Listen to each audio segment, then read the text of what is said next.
Hey guys, welcome back to channel. हंसते रहे, मुस्कुराते रहे और कुछ नया सीखने के लिए हमारे यूट्यूब चैनल पर आते रहे। So guys, accountancy and business की एमसीक्यू सीरीज के बाद फाइनली आ चुकी है क्लास 12 इकोनॉमिक्स की एमसीक्यू सीरीज। सो गाइस, आज हम स्टार्ट करेंगे मैक्रो इकोनॉमिक्स से और मैं लेके आया हूं आज आप लोगों के लिए 20 most important question chapter money and banking के। तो आइए शुरुआत करते हैं।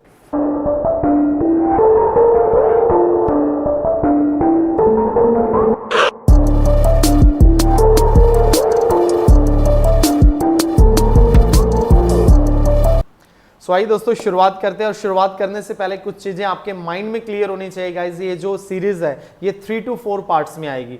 फर्स्ट पार्ट हम एमसीक्यूज लेके आएंगे जो कि आज से हम स्टार्ट कर रहे हैं। सेकंड पार्ट में हम assertion, reason and case based question करेंगे और थर्ड पार्ट में हम filling the blanks and true false questions करेंगे। जी हाँ दोस्तों, फिलिंग द ब्लैंक्स भी बहुत इंपॉर्टेंट है। रीजन यार देखो, सीधी सी बात है, ये कह दिया हमारे सीबीएसई ने कि आपको एमसीक्यूज बेस्ड क्वेश्चन आएंगे, बट एमसीक्यूज ही आएंगे फिलिंग द ब्लैंक्स में भी। आपको फिलिंग द ब्लैंक्स होगा और 4 ऑप्शन दिए होंगे, वहां से आपने उस फिलिंग द ब्लैंक्स को फिल करना है। तो आइए शुरुआत करते हैं यार। तो गाइस जल्दी से कॉपी पेन लेके आ जाइए। आपके सामने 20 क्वेश्चंस होंगे, आपने 1 to 20 नंबर नोट कर लीजिए। देन उसके बाद फर्स्ट क्वेश्चन का आंसर क्या है, ABCD, आपने उसको टिक करना है और देन उसके बाद आपने फिर मेरे आंसर से उसको चेक करना है आपका आंसर सही है या गलत है, और ऐसे ही आपने 20 क्वेश्चन के साथ करना है। और लास्ट में आप डिस्क्रिप्शन में मेरा नंबर दिया हुआ है, तो वीडियो के एंड में जब आपके सारे के सारे क्वेश्चंस हो जाए आप आंसर को टैली कर लें, उसके बाद आपने मुझे व्हाट्सएप करना है सो दैट मुझे भी पता चलता रहे कि यार आपके फर्स्ट टेस्ट में कितने मार्क्स आ रहे हैं, सेकंड में कितने आ रहे हैं, थर्ड में कितने आ रहे हैं, आप कितना इंप्रूव करोगे। राइट, तो यूट्यूब पे हम फ्री ऑफ कॉस्ट सब कुछ प्रीमियम जैसा करने वाले हैं, जहां पे मैं आपकी परफॉर्मेंस को एनालाइज करने वाला हूं। तो आइए शुरुआत करते हैं। So guys, money supply in India is, आपके पास 4 ऑप्शंस हैं। Currency with public, demand deposit with public, currency with public plus demand deposit with banks.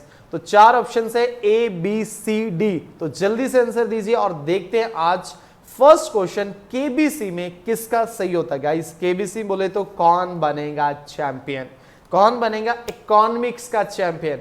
So guys, A currency with public, B demand deposit with bank, या फिर C currency with public plus demand deposit with bank. And the correct answer is option C।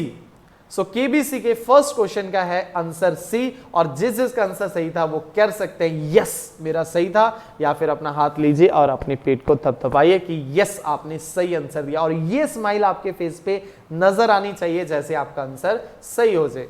Clear है। Second बेटा, विच of the following item is not included in money supply of a country. इनमें से कौन सी चीज money supply में include नहीं की जाती। Time deposit, coins and currency, demand deposit, या फिर इसमें से कुछ भी नहीं किया जाता गाइस। तो मनी सप्लाई हमने किया था। तो मनी सप्लाई में क्या होता है बेटा, मनी सप्लाई एक स्टॉक कंसेप्ट है जिसमें हम देखते हैं एक पॉइंट ऑफ टाइम पे इन सर्कुलेशन कंट्री में पैसा कितना है। तो correct answer is option A, because हम डिमांड डिपॉजिट्स को उसमें कंसीडर करते हैं। जो टाइम डिपॉजिट, फिक्स्ड डिपॉजिट है वो कभी सर्कुलेशन में आता ही नहीं।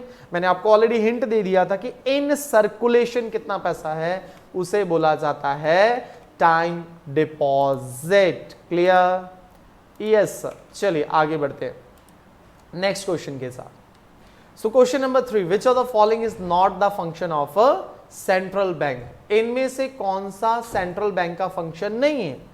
इट मींस 3 सेंट्रल बैंक के फंक्शन होंगे और 1 सेंट्रल बैंक का फंक्शन नहीं है, और वही आपने फाइंड आउट करना है, खोजना है आपने। ध्यान से देखिएगा। तो first is banking facility to the government, second is banking facility to public, third is lending to government, and fourth is lending to commercial bank. इनमें से कौन सा फंक्शन नहीं है किसका, सेंट्रल बैंक का। So guys, central bank correct answer KBC का question number 3 का correct answer is answer B. Central bank याद रखना बेटा कभी भी पब्लिक के साथ डील नहीं करता है ना। कमर्शियल बैंक्स होते हैं जो पब्लिक के साथ डील करते हैं, सेंट्रल बैंक कभी भी पब्लिक के साथ डायरेक्ट डील नहीं करता। तो इस क्वेश्चन का करेक्ट आंसर है बच्चे ऑप्शन बी। चलिए ग्रेट ग्रेट ग्रेट, है ना, स्माइल बरकरार रहनी चाहिए आपके चेहरों पे।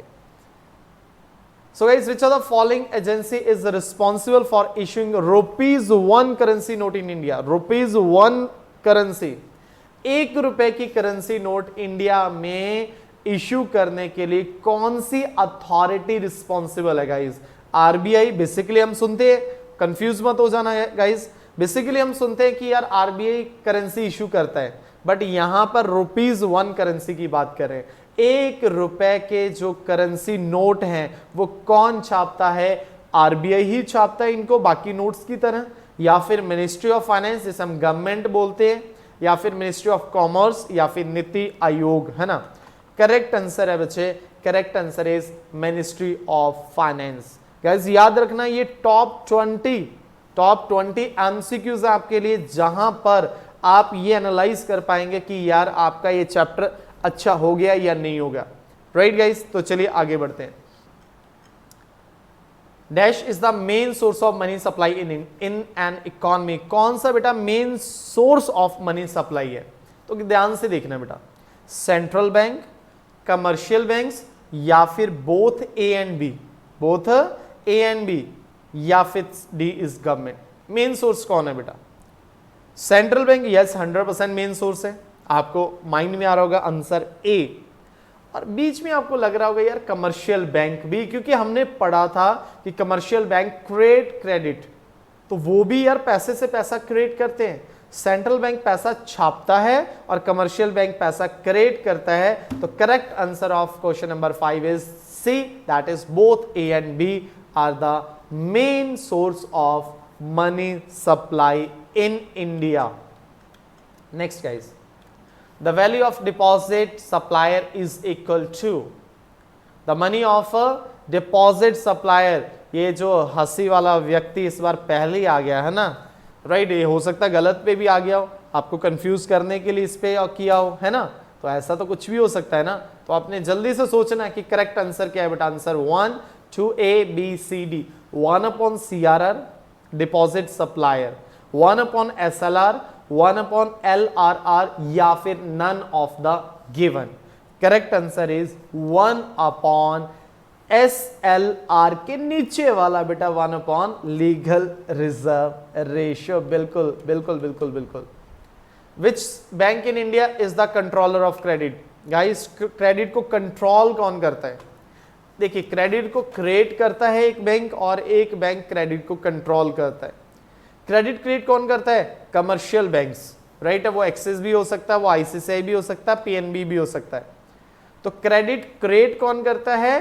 Commercial banks. और क्रेडिट कंट्रोल कौन करता है बच्चे? Central bank, that is RBI, reserve bank of India is the correct answer. और जिसका सही था बेटा स्माइल बरकरार रहनी चाहिए बच्चे, क्लियर है। और जिसका सही नहीं है बेटा उदास मत होना, सच बता रहा हूं, उदास मत होना। क्यों? क्योंकि ये आपको आत्मचिंतन करने का मौका दे रहा है। अगर आपके आंसर अभी स्ट्रॉन्ग सही नहीं जा रहे हैं, 20 में से एटलीस्ट 18 क्वेश्चन सही नहीं जा रहे हैं, तो एक बार आपने चैप्टर को दोबारा से रिवाइज करना अच्छे से। अगर आपने पढ़ा हुआ तो अच्छे से रिवाइज करना गाइज। ऊपर ऊपर से पढ़ने को रिवीजन नहीं कहते गाइज। रिवीजन का मतलब है हर लाइन को अच्छे से पढ़ना, याद नहीं करना, रट्टा नहीं मारना, बट हर लाइन को अच्छे से समझना और उसके बाद पढ़ना। नेक्स्ट बेटा, the ratio of total deposit that a commercial bank has to kept with RBI, right है। ये आपको बताया था कि एक होती है जो कमर्शियल बैंक अपने पास रखते हैं, और एक होती है जो कमर्शियल बैंक किसके पास रखते हैं? आरबीआई के पास रखते हैं। तो बेटा जो मिनिमम परसेंटेज मतलब या जो रेशो है जो कमर्शियल बैंक आरबीआई के पास रखते हैं, तो वो क्या है बेटा? ए स्टैट्यूटरी लिक्विडिटी रेशियो, या बी डिपॉजिट रेशियो, या फिर सी CRR कैश रिजर्व रेशियो, या फिर डी बच्चे legal reserve ratio. The correct answer is CRR।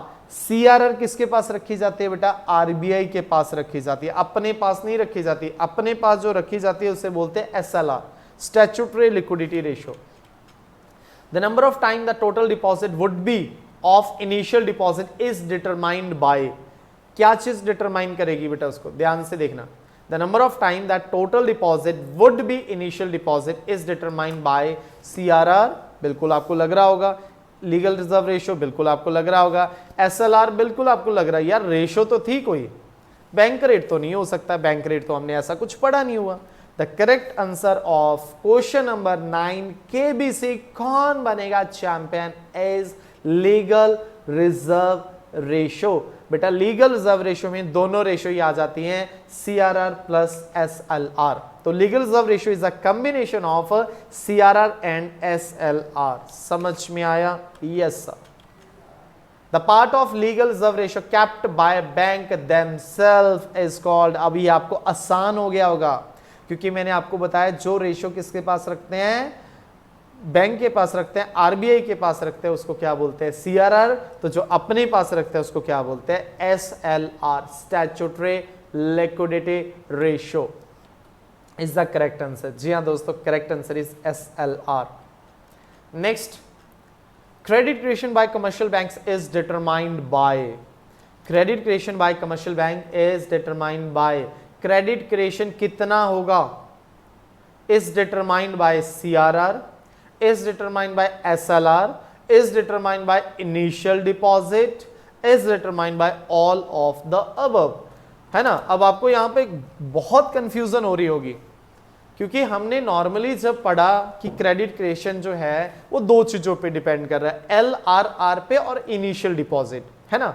तो यहाँ पे LRR तो है नहीं है, इनिशियल डिपॉजिट है, तो आपके माइंड में आ रहा होगा कि yes C is the correct answer, है ना। आ रहा है या नहीं आ रहा कि C क्या है बच्चे, करेक्ट आंसर है। बट ध्यान से अगर आप इसको और डीपली जाओगे, CRR and SLR, CRR plus SLR बेटा जी इस लीगल रिजर्व रेशियो, LRR होता है बेटा, CRR और SLR को मिला के क्या बनता है, लीगल रिजर्व रेशियो तो बनती है, तो मतलब A B C तीनों ही करेक्ट आंसर है, it means all of the above is the correct answer. Next guys, what is the defect of barter system, barter system के डिफेक्ट क्या है, मतलब लिमिटेशंस क्या है, lack of double coincidence of bonds, yes sir पढ़ा था, difficulty in measure of value, yes sir पढ़ा था, है ना, difficulty in storage of value पढ़ा था क्या, यस ये भी हमने पढ़ा था। तो करेक्ट आंसर क्या है बेटा, ऑल ऑफ दीज। मैं क्यों बोल रहा हूं कि हर एक ऑप्शंस को पढ़ना है, क्योंकि कई बार क्या होता है ना, हम जल्दबाजी में what is that defect of barter system, lack of, हाँ ये था, आप ए पे ऑप्शन माराते हो ठीक, और बी सी डी पढ़ते ही नहीं हो।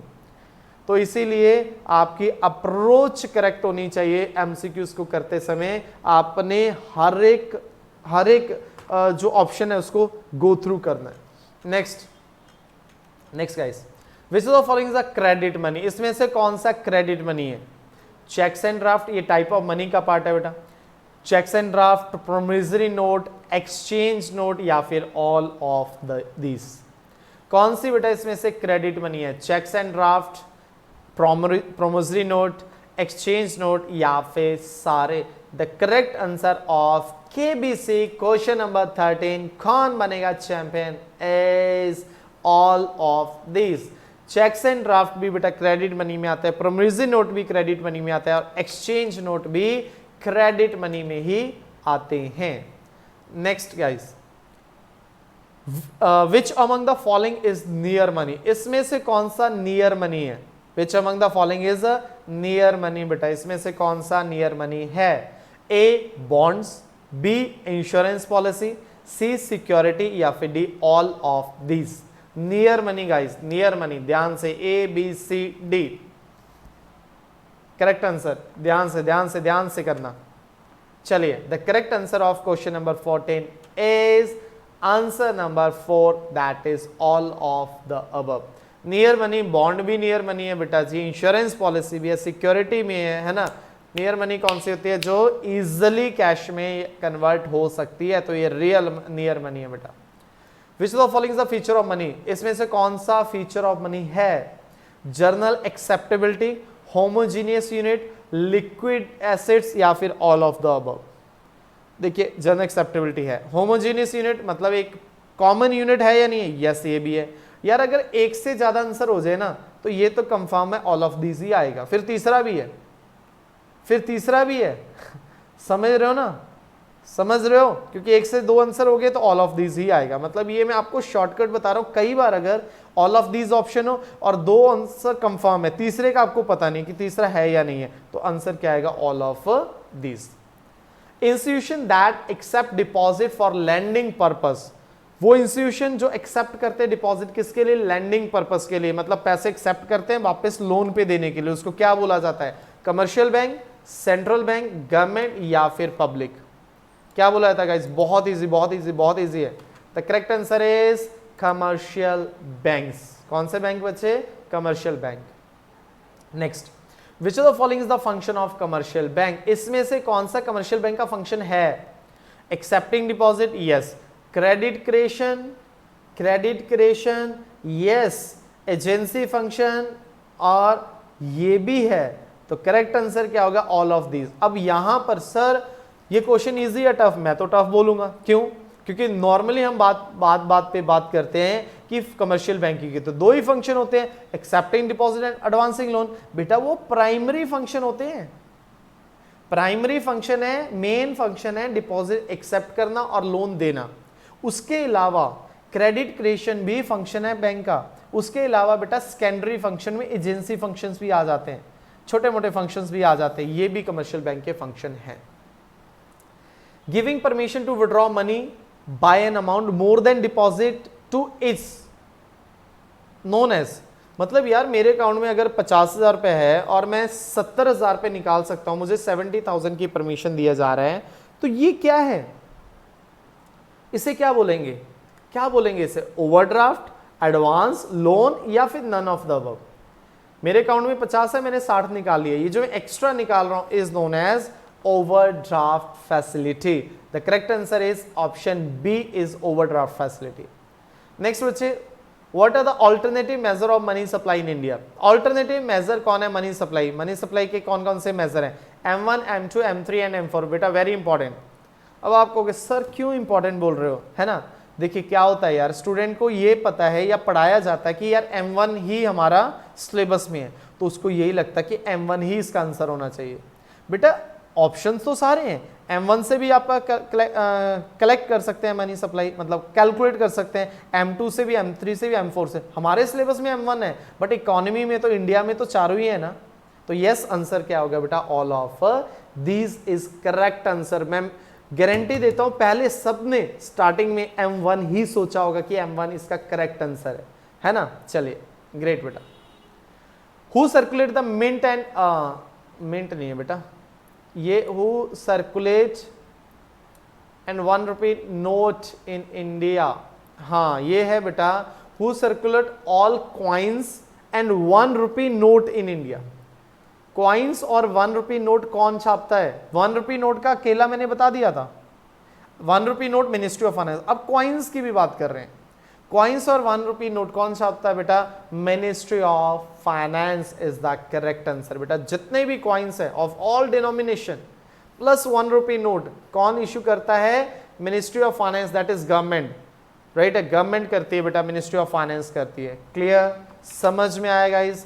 कैसा लगा आज का ये एमसीक्यू सीरीज, कमेंट करके जरूर बताना गाइज। और अगर वीडियो अच्छी लगी हो तो वीडियो को फ्रेंड्स के साथ शेयर भी करें, लाइक भी करें, क्योंकि आपका एक लाइक, आपका एक शेयर, आपका एक कमेंट मोटिवेट करता है मुझे कि नेक्स्ट टाइम और ज़्यादा जो है वो जो वीडियोस हैं वो कंटिन्यूटी में लेके आऊँ और ज़्यादा आपके लिए कंटेंट पे एफर्ट कर सकूँ, राइट गाइज। तो चलिए मिलते हैं नेक्स्ट वीडियो में। और अगर किसी को हमारा प्रीमियम कोर्स ज्वाइन करना है तो डिस्क्रिप्शन में नंबर दिया हुआ है, तो आप उस नंबर पे व्हाट्सएप करिए तो आपको पूरी डिटेल प्रोवाइड कर दी जाएगी। तो चलिए जी मिलते हैं, तब तक के लिए घर पे रहें, सुरक्षित रहें और सबसे इंपॉर्टेंट है रिवीजन करते रहें गाइज।